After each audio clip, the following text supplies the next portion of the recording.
film. We have such sights to show you. Welcome back to Devil Made Me View It, a horror podcast. I'm Jesse Spitzer. And I'm J.R. Lees. And I am super excited to talk about It Chapter 2. This is our part 3 of our 4-part coverage of the It franchise. And, let's just jump into it. Okay. You were fresh off this. You watched this just last night, right? Yes, I just watched this for the second time last night. The first time I watched it was in theaters, and I liked it. I still like it a lot. I realize after this viewing that I think I like the first one more. Which you should. You should. Yeah. This one, it's got so much. What's impressive about this movie, I think it comes from like the pre-production, like the casting, for instance. And I love the way, first of all, the cast is like perfect. I don't know. There's not a single one I would replace. No, 100%. And I also, something I really liked this time around, something I was paying attention to was how they modernized Derry. Like Derry feels different in this than I think in the other, like the jump from Welcome to Derry, the 60s to like the 80s doesn't feel as big of a jump. The way that the town changes and look and stuff as much as this jump from the 80s to the modern day. I think it was just really well done. It feels like a natural progression of a town the size of Derry, which is really cool. What about you? What's your overall kind of feelings on this one? I love Chapter 2 so much. Not only did it make me back in the day love Chapter 1 more, because I'd seen it theatrically, liked it a lot. And then we went and we watched Chapter 1 years ago, the night before Chapter 2 came out, with like the new eyes, and like I'm kind of like begrudgingly. And go, that's really, really good. Then we watched 2, and I was like, I loved it. And then I was so surprised when like the mass, and not to be like contrarian, everyone else was kind of down on it. When we watched the same movie, like almost thinking there's a different cut that played in the Midwest, because I loved everything about it. But now when we watched it again a couple nights ago, you do spend the first half an hour kind of going, hey, this is perfectly cast, right? Okay, like this is the best. There's no way this is the same guy, right? Like back and it would almost take us out of how well it's cast, you know. Yeah, I feel like they knew too. They kind of flex with it with the there's the one moment in it's kind of close to the middle where they have Eddie as an adult at the pharmacy, and then it does a crossfade to, and it's perfect. It's like mind blowing. It's bone structure, it's everything, and then that's the perfect. I mean, again, it's very sad since we pitched this. We lost James Ransom.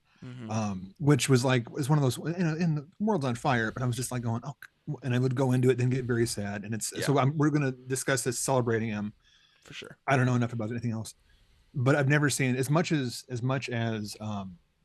Wolfhard and Bill Hader are, and we'll talk about that, are the same guy. The two Eddies, it's almost like, is that his kid? I mean, are they related? Because it was just the pacing, the kind of the wild eyes, the Rosies, and it was that cross dissolve, perfect. I literally, I think watching this time around, I think I said out loud, I was like, that was just a flex. Like they're like, we know, yeah, we got, just trust us, we got this thing. Yeah.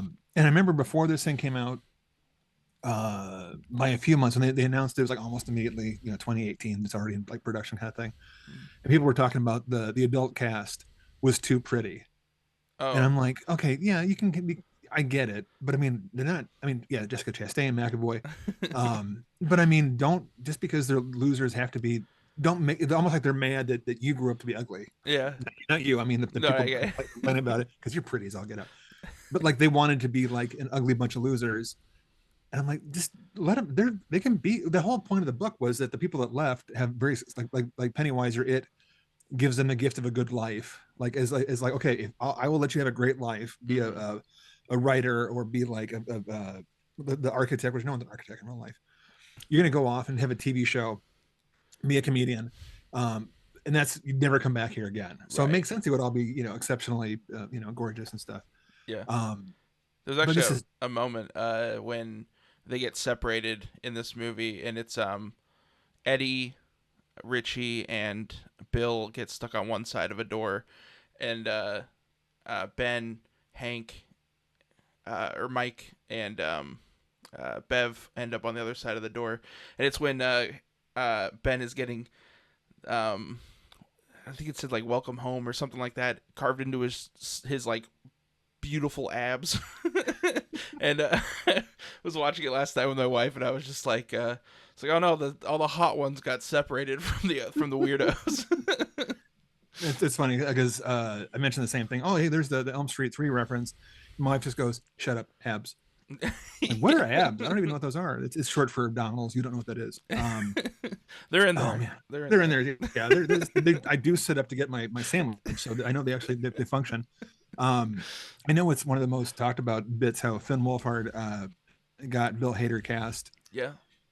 But I mean, it's just even the kind of whine, the body language, the body type is just I still want to have like a side quest movie where it's just the trials and watch Finn Wolfhard slowly age into Bill Hader, Yeah, or like introduce time travel in some way. Yeah. Well, I'm thinking, by side. I think Wolfhard, I think, is going to be hosting SNL Oh, really? as of this recording coming up, and maybe it's by the time people watch this. But I mean, Hader's got to come back. There has to be an it joke in there somewhere. Sure. And it'll be Stranger Things heavy, but yeah. But it just whereas this picks up again, I wish, and there's still talk about the two chapter 1, chapter 2 being shuffled together. I want to have that more so now after rewatching it again. I want to go and just, if they don't do it, I will do it myself. I will put it on VHS tape with 2 VCRs, and I'll go back and forth like a psychopath. I'll put my feet in tissue paper boxes and bottles of my urine, and I will make the it chapter 0. I don't know how we call it, but okay. So you like the first one, and I think you should like the first one better because the first one is a complete movie where this is almost like the deleted scenes from a movie that was turned into just the kids. Yeah. So anyone watching it by now, we're in the 3rd episode of this. This is the adult half of it, chapter 1. Mm-hmm. So at the end of it, chapter 1, all the kids, they beat Pennywise through positive prayer, and they promise to come back in 27 years if it comes back. Mike sticks around, so this one starts off 27 years later, and there are murders again happening in Derry. Mike's up on it because he's doing his job as a watchdog, and he calls the rest of the losers. I always forget that the Losers Club. Oh yeah. Whenever I hear it in the movie, because it's very big in the book, and it's kind of like a badge of honor in the miniseries. And like the losers with the S covered by a heart and being lovers is burned into my brain. But whenever they bring it up, I'm going, they're not losers. They're freaking awesome. Right. I mean, like it's like the best thing ever. I get defensive of these the kids side and the adults too. Hey, Bill Hader rocks. Okay, so going on this, who is your MVP in chapter 2? Definitely, I think Eddie. I think Eddie is it's just such a really interesting character. I think the performance is again perfect. I think that he must have spent so much time watching the young actor perform. He had to have, yeah. Because the scene in the Chinese restaurant, the way that he's reacting to Richie's bullying, I guess, is it's just so perfect. The friendly ribbing, yeah. It's just so perfect. He talks in he'll stop talking really fast all of a sudden about something, and then it'll have lots of pauses, and then it's just the performance is so good. It's the kids pacing, yeah. And I love that we see them all as adults in their normal lives not being that. Mm-hmm. And then when they're all together, how they all regress back to being 12, which is what you do when you see someone you haven't seen in 20 years, and suddenly you're going, "Hey, snot face," Exactly, yeah. Yeah, but I think the Chinese restaurant was my do or die scene. If they could do, I don't know why, and maybe it's because as older and you have those reunions, people you haven't seen in a long time, you want to have that love fest. The Chinese restaurant from the book, but then the 90s movie really nails that, and they're all playing around. And I think here it is the little bits, the character bits, behind them. There's someone's talking. You see Eddie, not even the main shot in the main composition. He's like back in the corner, making faces, like what's going on. Yeah. But again, it's Bill Hader back there making it. I just love every bit of that. Yeah, the cat. We should go through the cast. Yeah. I mean, everyone was saying that Jessica Chastain was like, well, duh. She had worked with the director and the producer on Mama, which I thought was great. I think she was another one that didn't what's her name? Sophia Lillis? Is that the young Beverly? Yeah. I think she also mentioned that she wanted Jessica Chastain. It was the two that got their wish. Was she had picked Chastain, and Wolfhard picked Bill Hader, and the rest of them were very kids. You know, Bill wanted like Christian Bale. Oh, that's fun. Mike Hanlon wanted, as he should, Chadwick Boseman. Contracts. And that would have been. I mean, the kids they picked would have been. I mean, honestly, Christian Bale as Bill would have made it much more. It would have played it off. I'm not saying he'd be Batman, but he'd be like a much angrier Bill, which would be kind of fun, you know. Yeah. Because you think about, like, all of a sudden your life it's all this great life, and he'd be angry at his wife and make more sense. When the actress, and then also just get back there, he'd just be like the brooding. I mean, Christian Bale can do more than just brooding. Sure. And also they wanted to have just some really big names. Like the kids were asked to pick, you know, the biggest ever. I know. I think Eddie wanted Roadhouse, Gyllenhaal, which I'm like, oh, I could see that. It wouldn't be as good, but I mean, I could see him in like a $1 billion franchise, Jake Gyllenhaal playing Eddie, but this guy was so much better. Yeah. All the choices were better, I think. Such a good cast. It's just one of those things where, like, it's meant to be, you know? Yeah. Yep, for sure. Yeah, I like that they also had the nod to the 1990s miniseries with because they had child Ben as like the fake out adult Ben. Yeah. Before it's like revealed though actual Ben is on Zoom. I fell for that, and because there people complained that Ben was too hot when they had like the cast photos come out. So when that scene comes up, I'm going, oh, they lied to us. There's the Ben kid, and he was really good in the first one. Yeah. And then he's like, it kind of pans over, and then there's a hot Ben on the Zoom call without wearing pants or whatever it was. And I'm like, yeah, that makes more sense. Yeah. He does really good in this as well. I mean, they all do really good.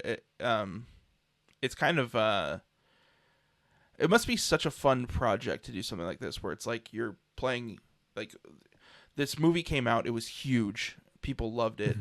And now you are playing these beloved characters, but grown up, and like being able to really, I wonder how much time they spent together too, the actors.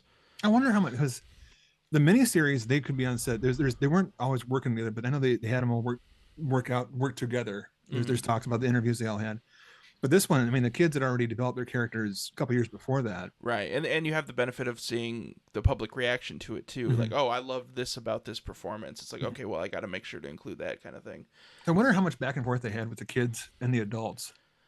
Because they were probably, I know they've met. I've seen the photos of them, like, sure, at the Junkets, and they probably were on set a little bit. And then there's some of those those Texas switches where the kids walk by and the camera pans over. That could be tricked in. Sure. And I do wonder if they're, because like you could spend an extra $50,000 and dissolve to something another shot, or have the two kids just walk by, right, and then pan over to the older actor. Yeah.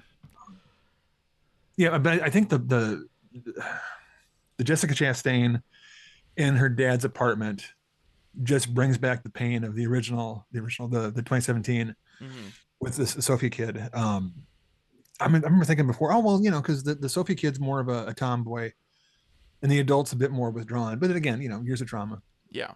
But in that scene, it was just I felt dumb for even for a second doubting it. Yeah. Because when she's there with Mrs. Kirsch, I'm going, that's her. That's the same character, just a little bit taller. Yeah. And Mrs. Kirsch is so good. And I didn't realize, I never really appreciated it before because I didn't watch the two so close to each other, but like they reuse a lot of the shots inside of Beverly's house too. That really sells it, that it's like, oh, this is the same building. Like the shot of the bathroom. That little hallway to the bathroom. Yep. Yep.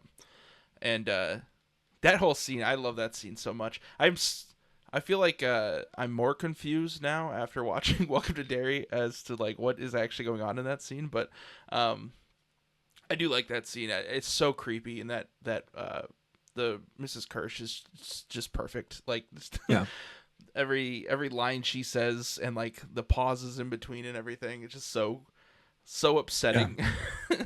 And you're watching, and she's being so nice, and you're going into it what's happening.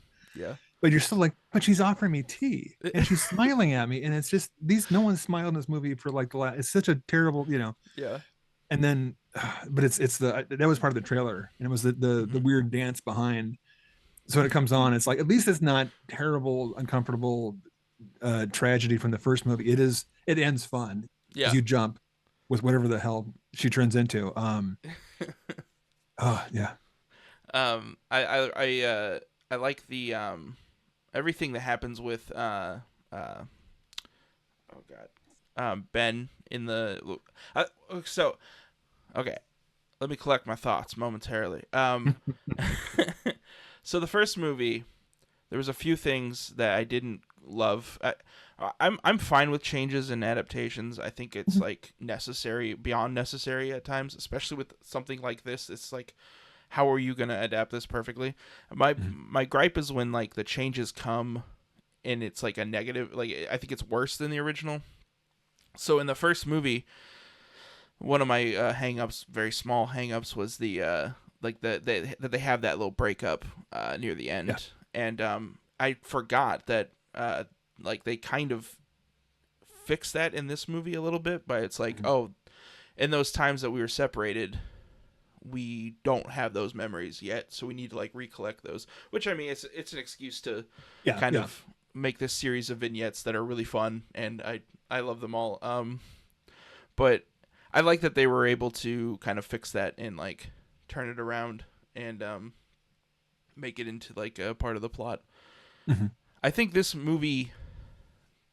I'll wait to the end because I don't want to. Well, I'll do it near the middle. We'll do a compliment sandwich type thing, but because there are some things that I'm really don't love about this movie, more so than in the first one. One of them being the suicide note at the end, or I guess it's not a suicide note. It depends on how you look at it. Yeah, that one. Yeah, I've fallen for it like 3 times now. Whenever I a long patch between watching it, where it comes up and it's this letter, and I'm all, because I'm into the movie, I'm like, oh, that's Stanley, and then after I think about it, I'm going, oh, that's a cop out. Yeah. But I mean, but it gets me enough where I can't poo poo on it because I fall for it, and I want it, but just because I want it doesn't mean I should get it. I mean, it's like, it just dulls the teeth of the moment a little bit.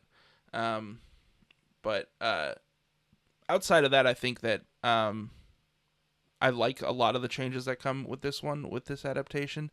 I like the inclusion of the skateboard kid. Yeah. The kid is so funny, and so good. I like that they changed, like some of their, for instance, Richie is now just like a stand-up comedian, kind of a Louis C.K. type. Yeah. Stand-up comedian, self-deprecating. I think this is perfect. Like that's such a perfect change to make, because in the book he's like a radio guy, right? He's like a Howard Stern type, kind of like a shock jock kind of thing. Yeah. In the '90s version, he's kind of like a Jay Leno type, where he's gonna be on this Tonight Show. He's kind of a prop comic. They have the one, it was basically just doing Harry Anderson's stand-up bit. Sure. But he's kind of like an LA comic, whereas here he's almost like a he's gonna be Lewis Black. He's gonna be on the Daily Show, of a feature seat kind of thing. Yeah. He also has my. I think this movie, I haven't put a whole lot of thought into this, so I might be talking out my butt a little bit. But I think this movie has both my favorite and least favorite vomiting moment in a movie. Oh, yeah. And both coming from Richie. And I kind of love them both. I do. That shot in the beginning where we were introduced to Richie and he's just throwing up and the camera's coming towards him from below. And I don't know how they did it outside of he just throwing up. I mean, it looks like someone vomiting onto a camera. But then later on, after he killed, or spoiler, I guess, we're about 20 minutes in. Spoilers for this movie. But when he kills Henry, afterwards he's like trying to be fine about it, and he goes, "Oh," and then he goes, "Uh-oh," and he vomits like right afterward. It's so real and it's so funny. I love them both. I mean, the first one, it looked like I don't think that was fake. It's probably a mouthful, but it looks like it comes deeper than just a mouthful of Shender. But I'm also like, I mean, again, to my wife, I go, that's the best character introduction ever. I mean, because usually you get like Batman Keaton comes down in the background real slow in that entrance, and James Bond gets to walk into a bar and say a line. Mm-hmm. Bill Hader gets to walk in and vomit on a camera and just having a rushing, and I love that intro. It's not fun to watch. It's a vomit so gag. Gross. But it's so gross. But it's one of those things where it's just like, when they're doing it, someone sat around and they all go, has a character ever been introduced vomiting? Is it like they're doing notes or IMDb looking at vomit introduction kind of thing? But the second one, after he offs Henry, there's certain things this movie does so well. They know the tropes. They know what we're expecting to see. And even if they have to do the trope, they still tweak it a little bit so it's more fun. Yeah. If they have the point of view of it's Mike, right? Yeah. Laying down. Mm-hmm. So he's looking up, and Henry's about to stab him, and then he like pauses, and like that it's gonna be. Usually the trope is he's gonna either have blood out of his mouth, and then he's gonna fall out of frame, and the guy's gonna be behind. Yeah. With the gun kind of thing, but then so you're waiting to have him move and see what he got, right? Mm-hmm. And Henry just drops his head, and there's the axe in the back of his head, and it's just like, oh, that's a trope. It's not a stab, and then you have Bill Hader. Which line is it? It's like, take that, mother, and then he vomits. Yeah, like he's being all Hasta La Vista, baby, or something. It's something like that. Big, I'll be back, or it's some big tough guy line he's say the whole time. And then he doesn't finish it, and then he vomits, and then later on. In the caverns is the same thing, and it's Bill Hader. It's for me. To me, it's his movie, and I'm a big Hader fan. But at the end, when he's gonna have this big hero moment, he runs up and goes, what is it? Yippee mother! And then he gets lit up in the desert, and I'm like going, that would have been so fun just to watch the daily footage where he's just, just it drops slack jaw and the eyes go white. The physical comedy there, because he's about to throw a rock, and then he gets hit with it, and he's like still on the backswing of the rock, so the rock just goes flying into the background. Down, his arm just flops. And it's one of those things where we always joke about, you're in an action movie versus like a drama or a thriller. In an action movie, before you do the shot, you say "Hasta la vista, baby." Mm-hmm. If you're in a horror movie, you don't say this stupid line. It's like, and when a horror movie does the dumb line, everyone kind of like laughs at it, like the end of Freddy versus Jason. Spoiler alert for that. When a character goes like, place your bets or whatever it's going to be. Sure. And then it's like, it kind of like, that's the eye roll. But here, before you can get the eye roll, he's got his eyes rolled back in his head. Okay, real fast. Some of the not complaints. Some of the things that they were complaints. From mine, you saying that you didn't like the additions. I get when you had to separate it, when they chose to separate it into here's the kids, here's the adults. There's going to be things you mentioned, I think last time. When the kids break up at the end, and it gives them a chance to do it here. I think that's because the adults break up for a while because they're mad after the Chinese restaurant. But they had to have that sort of like hero's journey for part one. Here they have they go out to find the quest to find the parts, which is very, to me, like a role-playing game. Mm-hmm. So I don't really have any complaints like that. I do think the flow of it, I would love to have seen a version where they have the ending, the weight of the ending of Welcome to Derry as the end of chapter 2. I don't mean like the same steps, how big and powerful it was, emotional it was. I see. And I really love, I think it's because 2 is so different than the book and everything else, and instead of being like, I don't need it to be the same movie every time because that'd be boring. I like the wild swings. I like the Halloween ends and Halloween kills because I've seen other 19 Halloween movies 1,000 times. Yeah, I love the Blob remake because it's not the original one, and I mean I'll still prefer certain ones, but chapter 2 was just so different going through. It's like, I mean, I don't mind Mike being kind of a bastard, like having to lie to everybody. Yeah. And I was like, I mean, I kind of think they did Mike dirty. We said that last time, but he's doing the right thing. And as far as, and they're talking about the people complaining about it was, they make Mike into an addict, like his family was. I'm like, well, he used the stuff to see it, but the book in the original version has him almost being suicidal, going down to the tunnels to end it in every iteration. So here, I don't think they did. They fleshed out other stuff. I think giving Ben all of the research stuff was kind of a ripping it off or just kind of changing stuff. But that's when you made Bev the main character. Here, caffeine. Thank you. This one, the addition that and I saw people mad because they're just mad about their childhood is being ruined. Sure. The fact that Eddie is I don't think he's closeted. I think he's realizing he's gay, Mm-hmm. and it's kind of subtle and it's not a big deal, and it's emotional. People just don't want to have that happen. And I'm like, that's different. It's great. I mean, I kind of love that kind of thing. Yeah. It wasn't like, and it wasn't like he was in love with Eddie. He loved all of them, but he loved Eddie. It was like a crush he had 27 years ago. And the way Hader plays it off, I just thought this is why you get Bill Hader, because you get something you don't expect it from, and he just knows he's a dramatic actor who is cursed with anxiety and does voices to alleviate the stress, and then he's really good at both. I mean, what you watch Barry, the Skeleton Twins, is that the right name? The Kristen Wiig movie he did.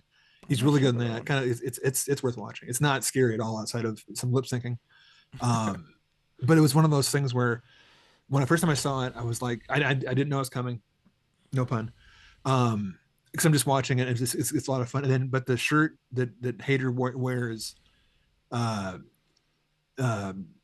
brain just turned off. As Richie, the shirt he's wearing, I'm sitting there noticing it, and it's like a button up, and it's got all these crosses on it, real kind of like subtle, like a graffiti crosses. And I'm like, is that the same shirt that Jesse wore in Elm Street 2? Just like why I noticed the dumb things like that. Oh, it looks like the shirt from Elm Street 2. Just a weird little thing. Because they have Elm Street 5s in the background. Yeah. So then when it comes up to the end, that he's bullied as a kid, and then they're just being mean to him because he's just a kid trying to figure out everything. Yeah. He has to hide that and the shame of it, right? But that's got to be a nod to Elm Street 2 being the gayest of the Elm Street movies, unintentionally, whatever you want to say. Sure. And to Mark Patton, who played him, right? And I'm like, I kind of just love that little nod. If you're looking for it, it's there, because you can watch it. If you're not paying attention wholly, you don't. It's not in your face. It's nothing. I had no idea. So no, but it's like he's the bully scene. It's the flashback to Wolfhard at the movie theater when the bullies they're having a nice all time. It's like Henry's cousin. Henry's cousin. Hey, what are you trying to do? And it's played off that like he doesn't know what he's doing. He's just talking to a guy, and then those words, it's just his reaction. That's like, oh, it's not like a normal getting slammed. And then at the end when he's talking, it's just played as he's my best friend. I could never tell him these things, who I was. It wasn't even, or what I'm going through, because I had to hide that. And it's just so makes you want to bawl, and it makes me have that reaction in 2. As the callback to the first one, where Wolfhard gets to have the battle cry. It's the end of all. It's the Avengers Assemble of the It's, when it's like kill this fucking clown. And later on, it's him having that personal victory of the catharsis of coming back to his friends. And here it's like I wasn't here for him, and it's just watching Eddie in the end again. Spoiler alert for a movie that's several years old. Yeah. If they didn't know we're going to ruin the whole movie to the tens of people watching this. Listen, if they're on part 3 of 4, then I think I think we ruined enough in the first one. But with that death scene it's kind of like a tease for what's coming up in Welcome to Derry, as far as it being an incredibly sad movie, which is weird because, like you pointed out, especially in chapter 1, how ridiculously funny these movies are. I mean, actors wise, and I don't know if it's on the script or the page. I know they rewrote stuff for Hader. In the first one, Wolfhard would just nail all these lines. It's such a funny movie, but then when it's sad, it just rips your heart out. It really does. Yeah. Whether it's the kid Skarsgård and the girl with the face birthmark, which is just, and I'm watching going, dude, I know what's going to happen here. I've read, it's not in the book, but he's not going to let her go. It wouldn't be great though. He just kind of goes, hey, you're cute. Go away. Give me your like, you know what? Your brother. On second thought, because she is nice to him. She does offer him friendship down there. I know that scene gets to me for multiple reasons. First of all, I we're just still coming off the holidays. I was hanging out with my niece and my nephew, so any kind of like danger towards children is very like triggering right now. But more so, it's like, man, I could have been that kid. You know what I mean? Like, I would have been, because I remember as a kid watching movies where it's like, oh, this character was being nice and then it got them killed. That always messed me up, because it was just like, but that wasn't supposed to happen. Exactly. Yeah. It's like, see, the for me it was the under the bleachers, because that was where I used to go during games. The little nerd kid that I was, like, everyone was either playing the game, little asthmatic kid that I'd go underneath the bleachers, and it's the same kind of bleacher. And we're talking to my wife. It's a whole different world. You're literally 2 feet from safety. There's people right above you, Yeah. but they can't look down because of just the way it's built. Mm-hmm. And you could have terrible things happen down there, but you're right by your family. You're right by everyone in town. Yeah. But here's the monster, and it's just like, oh, I can get away, but yet no, you can't. It's the underworld. And that is a scar. Yeah, but like some people have like the tunnels, and they have like there's no barrens where I grew up at, but there's underneath the bleachers and stuff. And that's wholly the Skarsgård. I mean, I know at the end he pops up and then he does the monster bit, but I'm not afraid of someone turning into CG and teeth. I mean, it's a good jump no matter what. I mean, Sure. like the first movie with the slideshow is just burned into my brain. I love it. This is letting Skarsgård. I can be creepy about the makeup. It's not scary when he jumps out and bites her. It's scary is that she's going to get run away, and he just starts like he's going to chase her because chasing's scary. Yeah. He starts crying Yeah. how lonely he is, and then she stops, and then you're just like you said, no, Yeah. she's being nice. And again, people can argue, well, then why does he eat her? Because she's being nice. That shouldn't taste good. He lives off fear. He's not Mary Poppins who enjoys a spoonful of sugar. It's a different taste, and he's not Yeah.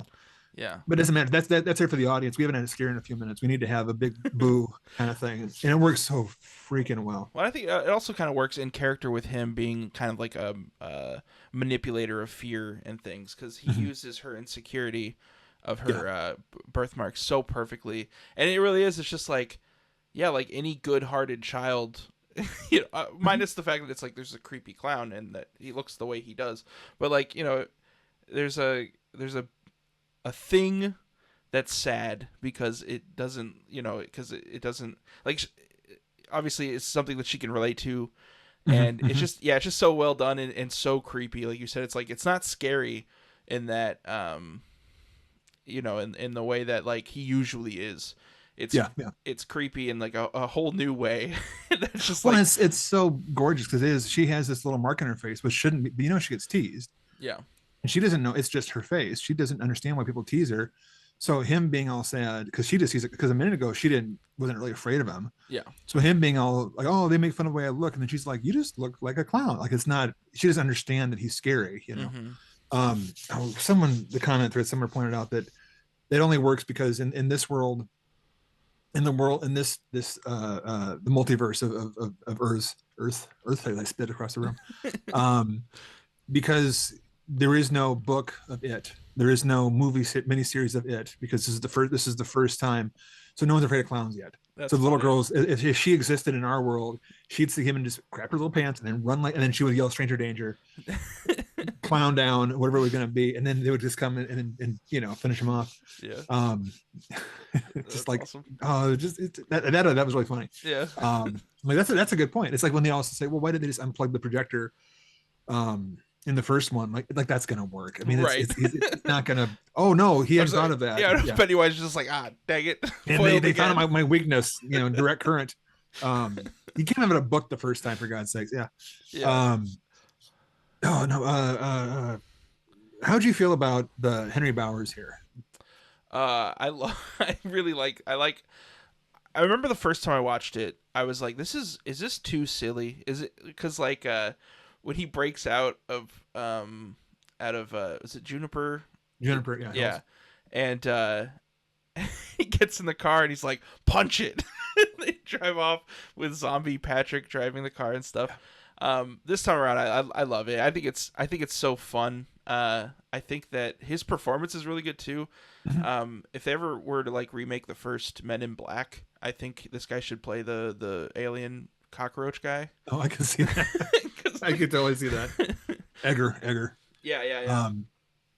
Yeah, I thought he was good and creepy fun. And then when but the biggest jump I had was a hero moment when he attacks Eddie at the hotel, and he's like stabs him in the face.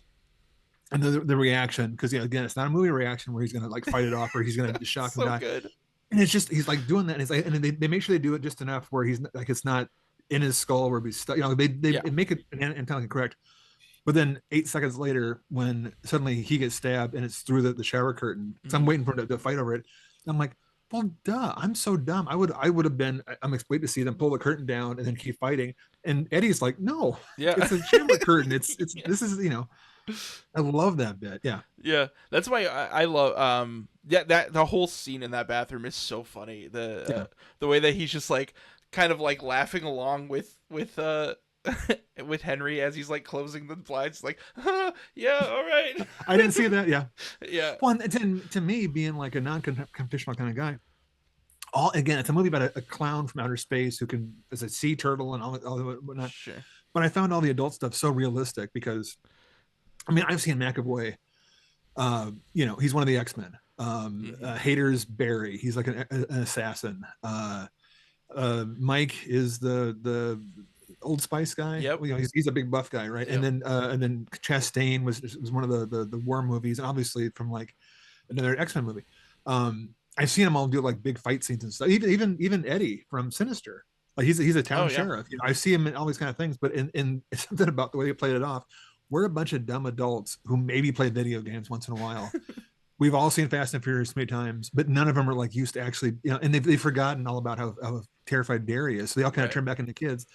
The stab in the faces, and I remember thinking, when he gets stabbed, okay, that's he's not going to die then, because they stabbed him and they've already changed things around with what Mike's doing. He's going to take Mike's place from the hotel, all this kind of stuff, and then whatever else happens. But just the reaction on his face is just like, yeah, doesn't he literally say like, "Why did you do that? Why did you? Yeah, why did you do that?" Like, it's like when someone yells at you in traffic, you're like, I didn't do anything. Why are you honking at me? I didn't do. Oh, I was in the wrong lane. But that, it's yeah.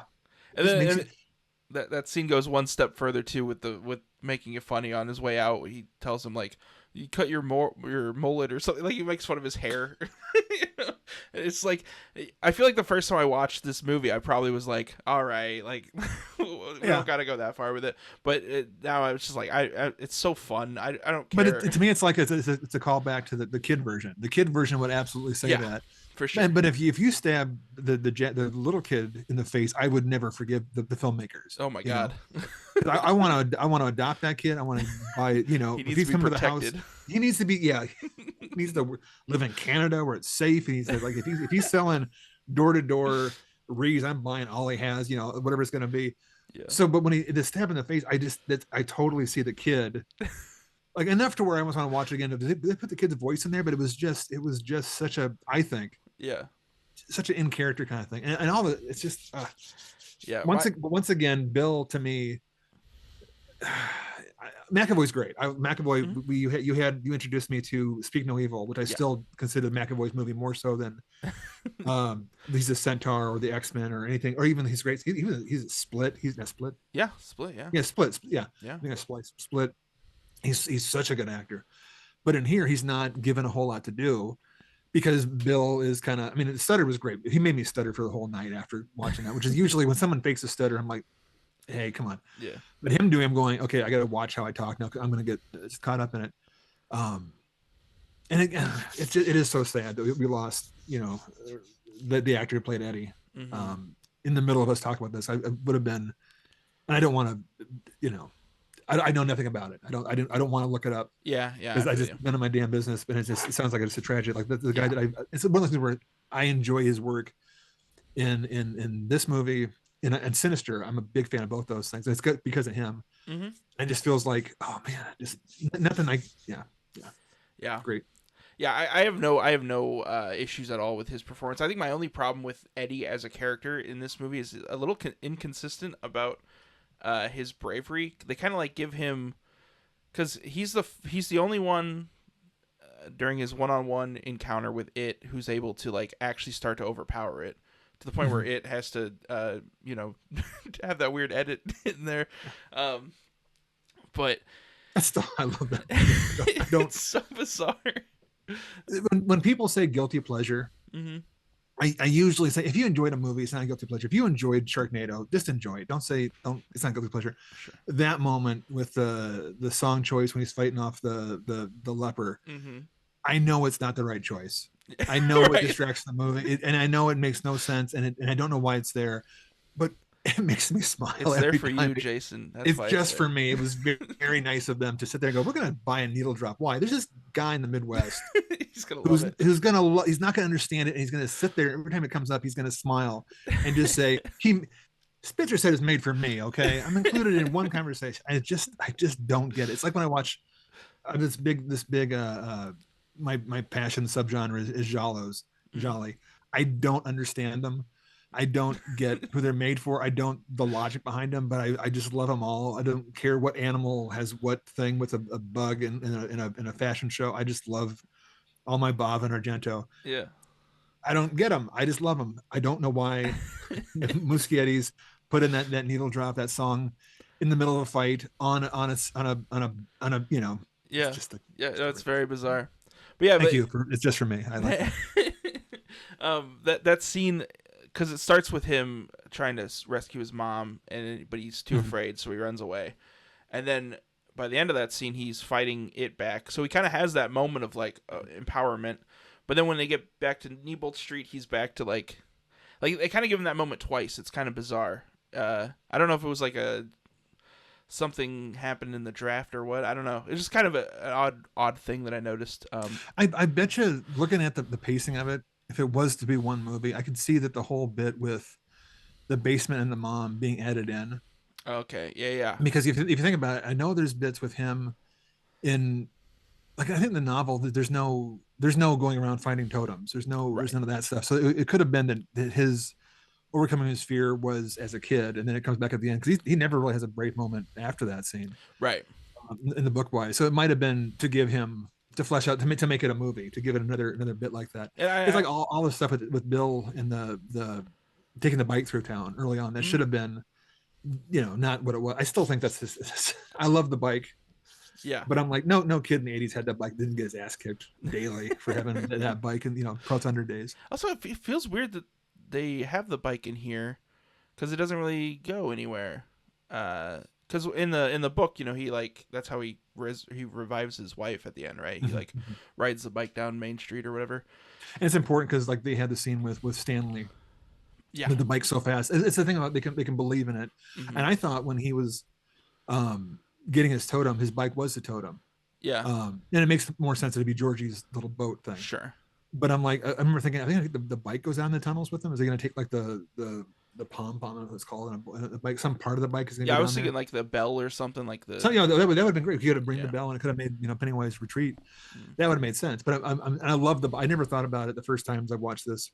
The bike exists to be like, okay, a little bit of fan service, a reason to have Stephen King's cameo, which is still the best cameo of all time ever. And I've loved his cameo in Maximum Overdrive. Machine called me an asshole. Yeah. Creep Show is more of a cameo than actual part, but the preacher in Pet Sematary was so funny. The pharmacist in Thinner, he's in everything. He pops by and does that stuff. But this one is just because he gets to shit on his image a little bit. Yeah, I like that they have him make the joke about I hated the ending. Hated the ending. Yeah, he gets to use the actual accent. Yeah, he gets the little I love the idea of also having an author of a book that you're reading come in and you're like, no, please don't sign this. I didn't like the way it ended. Yeah. It's just such a. And they almost. I like that it's a callback to people that don't know. People poop on the ending of a lot of his books, it and a lot of other things. So at the beginning of the movie, when McAvoy's writing the movie for his wife, they talk about the ending sucks, and they kind of make a running gag. So in the movie, it makes sense. Like it's a callback to that. But if you didn't have the beginning, fans would be going, yeah, because people always crap on the ending of Salem's Lot. I'm like, come on, dude, the man's a historical figure. It's great. Yeah. This time I noticed that above his head at the shop, and just the real Ion, he's drinking his drink. The license plate off of Christine is on the wall. Oh, that's cool. I love that. It's nice little. That's for me again. And the needle drop. Yeah. I also like the nod to Tim Curry's Pennywise in this with when Ben is in the locker with Pennywise, which also I want to praise that shot so much because there's the poster behind him in that scene. So you see him kind of recess into the locker, and then you see something behind him, and it's like, oh, it's just a poster. And it keeps kind of panning over, and every time it's just that poster. And then finally the poster is replaced with Pennywise, and he has the that "kiss me, fat boy," which I love so much. It's a nice little throwback. Yeah. But then I'm the kid as a fat kid growing up, he wouldn't fit in that locker. That's no one gets that big locker. There's okay, but besides, I love it. I always yeah, that flashback was done so well. Yeah. When Ben and it as the poem comes back up. I love all the kid flashback. I know that they digitally de-aged them a little bit. Yeah, I don't care. it's It a didn't bug little me. bit distracting on some shots, but for the most It part, it was more distracting, I think, watching on TV than and theatrically. I'm so far away, I don't notice it. The voices were kind of a little bit too high mhm. in the underground treehouse, the fort. The And clubhouse. there's a little bit. I'm like, oh, but it's whatever. I'm assuming that like especially Ben's voice, he must have just gotten all Barry White after the Yeah. first movie came out because he's a stud now. But it doesn't ruin it for me. I love the fort scene. I don't know where it falls at in the timeline because like when they're all together being good friends, it doesn't seem like that would fit in. Like they don't know about it. It's just one of those things. I don't know where it falls, and it doesn't bug me at all. Yeah. But I love that bit when they're in there. Richie's being a dick. The hammock is funny. I love the fact that the little subtle thing about the spiders. They have hair nets for spiders, and that they're wearing them. You never question it. And Yeah. they turn back, and they're all putting them on because they don't care. And I'm like, that's really. They're all afraid of spiders. That's great. That is the thing. It's just about Stan with this franchise is that everything about Stan kind of feels very thrown together. Like I mentioned in the first movie, how like I like the scene with the creepy painting woman, but like it just seems kind of random that it never really comes up again. I mean, visually you see that monster a couple more times, but it's never like, oh man, I'm afraid of this painting. I don't know. It just seems kind of random. And then in this one, his token being that thing that it's like, the token being a hairnet also feels very random. Like I don't know what I would replace it with. Because again, they don't really give him too much. And I just want to, while I'm on this hate train, talking about Stanley, I think we should talk about the suicide. First of all, I want to start with some positive. The casting of this guy was really good too. Like another one. I was like, it sucks that he's not in this movie very much because he looks and acts just like that young Stan. Mm-hmm. And moves really just impressive. like him. It's the body language is very much, Exactly, yeah. And the hair is perfect. Like everything about it is just perfect. But yeah, so it, for those who don't know, and I just can't imagine that being anyone listening to this right now, but Stan Lee, when he gets word that Pennywise is back, takes his own life. Well, I guess that's another thing too that's confusing about this movie is Mike doesn't actually tell them that Pennywise is back. He's just kind of like, hey, come on home, and then like they all come and then they find out after like they remember Pennywise. I'm not sure how that really works with this so much, but whatever. It's not a big deal. But anyways, he's so afraid in the book that he just instantly goes and kills himself. Yeah. And that's such a powerful, and that's pretty early on in the book, right? I want to say it's relatively early on. It's relatively early, yeah, because it sets up like you don't know why. It's a way that it's the way that it raises the stakes from the beginning. Yeah, exactly. So you know whatever the news is, it's bad. Whatever it is terrible. Yeah. And it's like it's really impactful. It's like whoa, like what is going on here, and this movie changes that with a. The very last thing that happens in this movie is they all receive a letter from Stan, essentially explaining like, I was never going to come back to Derry, and if I was alive and not in Derry while you guys were in Derry fighting, then the bond would be weakened and you guys wouldn't succeed. So I just killed myself to take myself out of the equation, essentially, right? That's pretty much what it says. Pretty much, yeah. And I just don't. I get the hesitancy to like go all the way in on the suicide and everything and to like lessen that blow a little bit, but I just feel like it really just takes the bite out of how impactful that moment is. There's also a little bit of like morals at question where it's like kind of I don't want to say it glorifies suicide in any way, but it like in the world of that movie, him killing himself was the right thing to do, and that feels a little icky to me. Yeah, I can see that. Yeah, but and it tries to justify his actions so he can be a good guy too. Like nothing bad happened to these guys, right? 'Cause I always think of his suicide in the book is perfunctory. It's there to move the plot along. You know, Mm-hmm. it's we need a way to raise the stakes. We'll have him. We'll have a character that's so horrified he kills himself. You know, it's Yeah. almost Lovecrafty because we haven't seen what's so scary yet. So it makes it kind of pushes the story. You're not just watching a story of a bunch of kids. It is it's this bad thing, and he likes Stanley's not a cardboard character. He's more fleshed out here in chapter one, obviously. Mm-hmm. But yeah, after we're watching it, and I always forget that letter's coming up, and it's such a weird thing because we've lost Rob Reiner recently, and when it's to the end, when everyone gets the letter, we see Bill in his in an adult house as the writer, and it just reminds me of Stand by Me when Dreyfus is writing the story about all of his friends, and his kids are waiting to go get in the car, and he's writing at his desk, you know, the adult Gordy. Mm-hmm. I always reminds me of that. So it's Bill as a writer. He's working on a better book. He's doing a better job of it this time. And we are going through, and everyone's getting a happy ending. We're all like Bill. He's writing. His wife, I guess, is okay. Ben and Bev are off being happy. About to make beautiful children. Many children. They've been waiting for years to do anything. I do like that no one has kids. It reminds me of like they survive. Pennywise will make them be popular, be happy and rich and famous and successful, but not procreate. I don't know what that means, but so the letter, each time I watch it, I fall for it, and I'm like, oh, that means that he's happy too. He did it for them. It was like a sacrifice instead of a suicide. But then before he gets to the credits, I'm always like, that's kind of horseshit.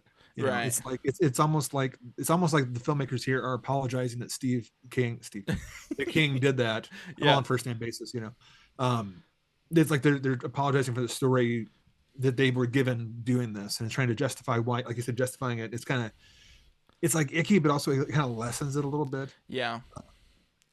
It is. It's like if you're gonna do that, I'm surprised they didn't have Eddie jump up and like take a bullet or take the claw from Pennywise instead of the way he did it. You know. Yeah. Yeah. No, I agree, and it's one of those things where I always fall for it, then I feel icky because I fell for it. You know.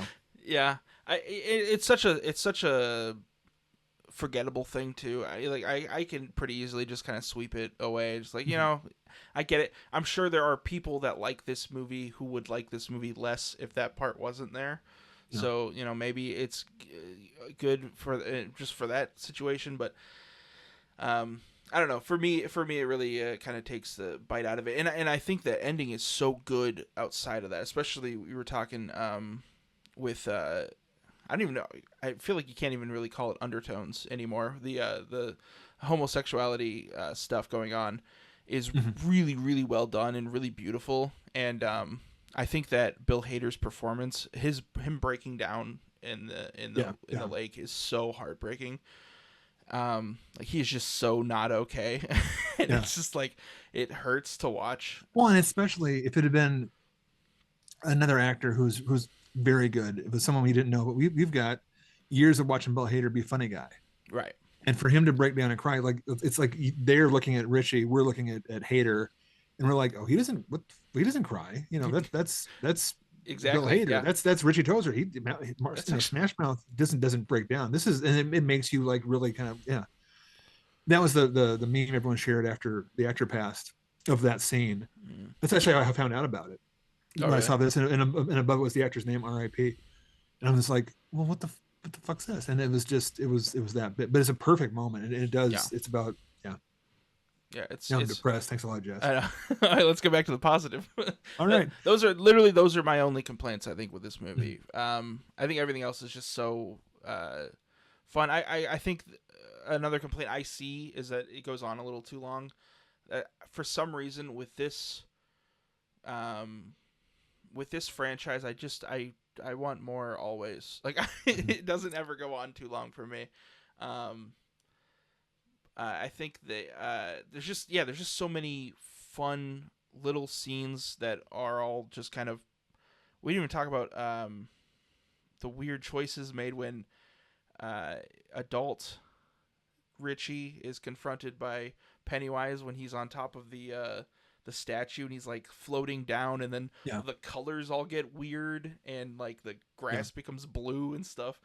There's just so much weirdness with this movie, and I like that they just kept making choices that are just like what are we doing here? I don't care. We're having a good I time. love the balloons or that weird upside down pyramid. Yeah, yeah. Like it uncanny valley, like that's not how balloons operate, you know. And Yeah. I'm like, so I don't care about CGI because you can't wrangle balloons. Mm, Yeah, the giant Paul Bunyan statue is yeah. just the bothers me, How? and that'll pop up again in the Welcome to Derry Yeah, I love that. That was a up there, fun. and I love those kind of throw throughs. I was Yeah, blown away that and it happened again. It made me jump. Like this takes a giant statue and makes it like sneak up on you, and it's really it's really cool how that works. We should probably talk about the intro too with the Adrian character on the bridge. Yeah, which I found out recently. He included that in the book because like it was based on the actual hate crime that occurred while he was writing it, which is interesting to me. That's how the book opens, right? It's the beginning of the book, yeah. And I feel like that's it's the crime that makes Mike realize that that is back, whereas in the miniseries it's a little kid. Yeah. Here it's Adrian Mellon, yeah, and it's a mean scene. So hard to watch. Yeah. And I think it was supposed to be the opening of this movie. I feel like it was that one of the few like kind of feels like studio decisions was to change the opening. I feel like because it would work so well to just start with that scene, but we have like this little flashback moment between Bev and the wrap up, yeah, to kind of like, oh, remember this is what happened in the last movie kind of thing. And I don't think it's necessary. There's a few shots like that. I feel like again was probably like studio. But who's seen chapter 2? Who hasn't seen chapter 1? Right. Yeah. I'm gonna remind me about the hands, the opening scene, but you're saying about the fair. Yeah. I just think I think I like that they didn't pull any punches with that scene. I like that it's hard to watch and visceral. I do. My only regret is that I'm sure there are people that would enjoy this movie that probably won't make it through that scene, and that's kind of a bummer because I think if you can get through that scene, this movie doesn't really. I think you could pretty much get through. It's kind of like the first one, where if you can get past the Georgie scene, you're gonna go on. And this one is it's a tough scene. It's violent. It's hateful. Yeah. But it does do a good job reminding you that Pennywise is the bad guy. We're not going to cheer for him. He's not. He's not Elm Street 4 Freddy. He's Elm Street 1 Freddy. Yeah. In a worse movie with a less interesting villain, I think the villain probably or Pennywise would have killed the bullies, and then it would have been like oh yeah. I kill everybody, not just the one. Yeah, exactly. But it's like no. There's this guy that just got brutally assaulted, and he's an easy meal for me. yeah I'll take it. And the way I think it's in the book too. You've written recently when Pennywise bites Adrian, it's in the armpit. Yeah, it's a weird place. It's this weird, like it's such a ticklish, and it's such a weird, vulnerable. Like he's already been, and he looks so he's been beaten and tossed off a bridge, and he's just sitting there. Yeah, and it just makes you feel for him so much. It earned its R. Yeah, there's no universe where this is a PG-13. No. And anything post Walking Dead, you can be bloody and violent, but it had to go and really show that we're going to kill some kids, a lot of kids, and we're going to be because this is King's, his love letter to horror stuff. Mm-hmm. My theory about the opening, why it opened up the flashback with all the kids, you're going to have to introduce the kids at some point. And it is the most visceral bit in the first one and this one where my curls up inside of me. I have a thing about my hands being cut. Mm-hmm. As a diabetic, it really sucks having to poke the finger, and again they pull up inside. When they cut the hands at the end of the first one, and they go around, and and they all it's all wincing. It's not graphic that much. It's just a performance. So yeah, it's a performance, but I still know it's there, and it goes around all 7 of them. So it's really bad. And then this one, they go through and do it again. And this one, they have one shot where it's CG, and it doesn't fool you. They really cut in, and they cut through like all the layers of skin into the meat, and a little flap of skin pops up. And I'm sitting here again. I now have 4 nipples now because 2 are just raised up testicles. And I'm just like, oh, and it doesn't take me out. It doesn't ruin it for me, but I am sitting there just because it's the hand thing. And we're watching it, and I'm like, oh, why'd they have to do that to raise stakes? And then later on, when they have the scar from that cut, and I think I go, oh, because the little bottle glass cut they had the first time wouldn't be that they had to show that it's going to be a scar. Yeah. And then I have to be, never have kids again because they had to show that. And it's just, but again, it's effective. It needs to be. This is how serious it's going to be. And I'm glad it wasn't like a blood brother kind of thing. We're gonna hold hands now, and we're gonna, that kind of. It was. Yeah. Yeah. Anyway. Yeah. No. Adrian Millen, but if you can get past the opening 10 minutes, the movie's gonna be, it's all for you. Yeah. Yeah. And it's mostly, it doesn't get like for instance, Welcome to Derry. I think the politics are throughout. I mean, and it should be. I think they are in the book as well. But outside of that opening scene, I think afterwards, it doesn't really get like real world scary again. I think we're gonna get there, but I think in the barracks that first time when is it Mike's grandpa or is it no? Yeah. It's like not Leroy. Is it Leroy? In Welcome to Derry, is what you're talking about? Yeah. Mike's dad is the kid in Welcome to Derry. Okay, so it's Mike's grandpa then. Yeah. In the Air Force barracks. Hank, thank you. When the dad gets beat up in the barracks by the guys with the masks on. Oh yeah. Was worrying me about how this is going to be really mean and ugly. Yeah. And then it is, but then it also kind of like it has a point to it. It's not just Derry's going to be a bunch of, because they make cracks about it. We're not in the South anymore. We're in the North. Yeah. I'm like, yeah, it's still like 67 or 57. Right. It's 2025, 2026. It's still pretty shitty. Yeah. But again, that's next week. Yeah. And that no matter what, we're getting ahead of ourselves. I'm so excited. I'm so excited to talk about that. I've been dying. I think I finished it already, but my wife has like 3 episodes left, so we're gonna finish. Oh, that. So you get a double dive a couple. Yep. Yeah, we're gonna hit the first one for sure again, and then maybe the last one because I like the last one so much. Just to but I'm gonna speed read them again. The first episode. We'll talk about tomorrow. Or next week. Yeah. I'll say that first episode though, it does feel like it could just be a very good short little film that's set in Derry during Pennywise. But yeah, well, which is I love how this real fast. The show is set when the book was set, so it's just what it does with the timeline because it's great. Yeah. Again, next week. But if you have any comments or anything about it chapter 2 or just it as a franchise at all, you can hit us up at TDMMVI pod at all of your favorite social media places. On the bottom of the screen you can see where those are all at. You can also email us directly at tdmmvipod@gmail.com. Let us know how you felt about anything, everything. And Welcome to Derry in particular. What's your favorite episode? That's something I'm interested in. And discussing as well. Next week we're going to be talking about Welcome to Derry, and it'll be our big wrap up. We'll probably just kind of talk about the franchise as a whole too, and it'll be an hour of that was so cool. Yeah, and he was cool. That was cool. That was cool. I know I have negative feelings about Welcome to Derry. Like there are things that I feel negatively about, but there are so many things I feel positively about it that I doubt I'll even say anything negative next week. Because there's just so many things I want to talk about that I love. But until then, I'm Jesse Spitzer. And I'm Jerry Lees. And this has been WMView It. Thanks for watching.